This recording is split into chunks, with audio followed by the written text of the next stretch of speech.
Hello, my friends. Welcome back to Rebuilding in Recovery. If you are one of my subscribers, thank you so much for coming back. I really appreciate you guys supporting my tiny little channel. And if you are new here, hello, my name is Tracy. I am your friendly, felonious therapist. No, I am a psychotherapist who is also a former felon and addict. Thus, Rebuilding in Recovery was born. It is my way of sharing my education and experiences to help people find their own long-term recovery and happy lives after addiction. I finally have my Halloween decorations down. Christmas is next, but I feel like we have to at least wait until Thanksgiving weekend to put Christmas up. I got to do one holiday at a time or it just doesn't feel right. Real quick, before we start, please hit that subscribe button and you will get notified every time I put out a new video. You can also check out the other ways to connect with me below this video, including my other social medias, Instagram, Facebook, as well as my services and my recovery support program. Today, you guys, we are talking about signs that your loved one is in addiction, signs that your loved one is using. I have had the unique opportunity to be on both sides of addiction. I spent years as an IV heroin user, and I have also spent years in a relationship with an addict. And I do say that I am blessed to have experienced both sides of this. It really gave me a new perspective on what I put my family through back in the day. It really gives me a new respect for the people who stayed there for me when I was in active addiction. Because let me tell you, to love an addict is one of the hardest things I have ever done in my life. And I have done a lot of hard things. A lot. It is extremely sad and extremely infuriating simultaneously, but it has really given me a new understanding of addiction, full perspective addiction, and that is why I am here with this video today. Now, I was able to spot the signs of my partner using. I say partner, but I'm straight. I don't have anything against partners. I just wanted to clarify that I don't mean that kind of partner, because a lot of times when I say partner, people automatically assume that that means that I'm not straight. Anyways, but if you are not familiar with that, if you don't have a history of addiction yourself, I can only imagine what would be going through your head if you start to see these signs in your spouse or your child. You start noticing that they're acting differently and your imagination probably runs wild. Are they cheating on me? What are they hiding from me? The early signs of addiction, the signs that you will notice and that I noticed as the partner or parent of an addict. Because the sooner you can identify this problem, the more stress you can save yourself. So I'm going to go over 5 signs that your loved one is using. Number 1, changes in routine. Probably one of the most notable ones and one of the easiest ones to notice if you are living with this person. So for example, your husband or your child, where you're typically very involved in their day, you're very familiar with their routines, and you notice that they have been changing up their routines, doing things differently, maybe being late for things, maybe hanging out with people that they don't usually hang out with, or missing work or not working, or going to the store frequently. My partner would tell me that he was going to run down the street to the dollar store and then he would be gone for like 3 hours. Well, the dollar store is like 0.2 miles away. You're gonna have to be doing some hardcore shopping to be in that dollar store for 3 hours. It's not that impressive, you know? Number 2, they are hanging out with people that they don't usually hang out with. If they've been in addiction before and they've relapsed, maybe they're hanging around people that they used to hang around but hadn't been for a while.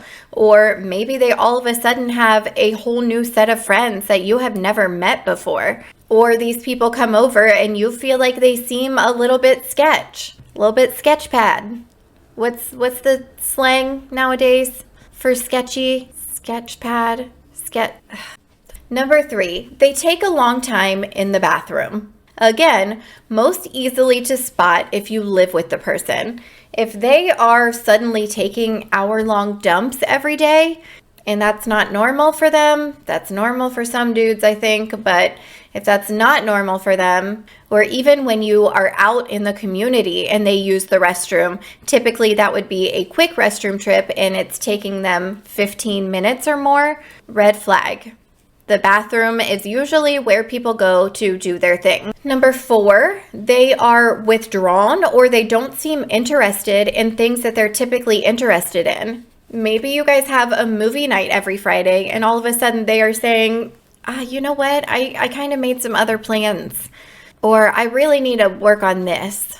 Maybe they typically always show up for your child's sporting events and now all of a sudden they're missing some. When they're around you, they don't really talk to you too much. They used to maybe ask how your day was, what you're working on, and now they just kind of see you in passing and they don't really ask about how your day was or what you've been doing, and they don't share about theirs either. And if you say, how was your day? What did you do today? Their answer may be kind of vague. It is just natural instinct to withdraw from people that you feel the need to keep secrets from. So if your spouse or child knows that you would not be okay with them using, so maybe when you're talking to them, you can feel that something is off. You can feel that something is not right, or you can feel that they're maybe holding something back from their conversation with you.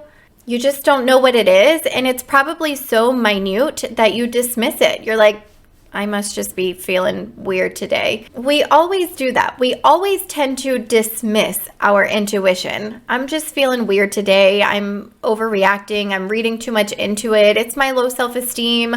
Stop doing that, guys. Trust your intuition, especially when it comes to things like this. If you feel that something is off with your spouse or your child or whoever, then it probably is. Which brings me to number 5, the look in their eyes.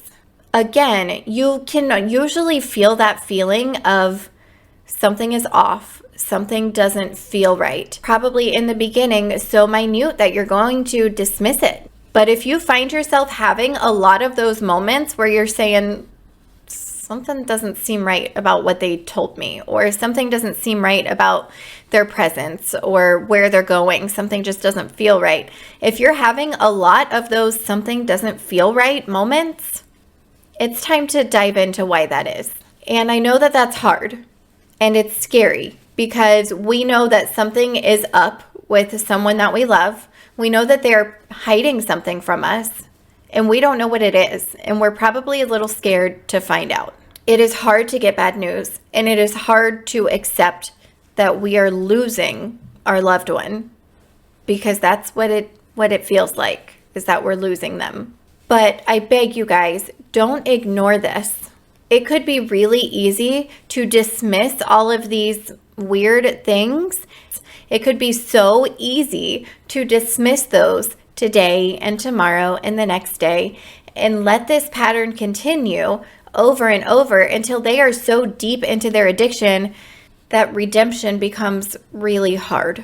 The sooner you can catch them, the sooner we might be able to help them.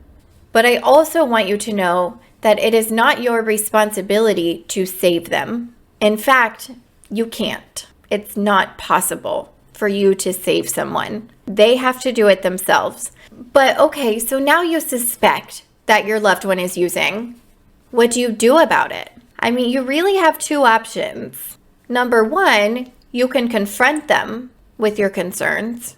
Or number 2, you can snoop. I went for a combination of the 2, but snooping is not very healthy and really breaks trust. So I'm not going to recommend that you snoop.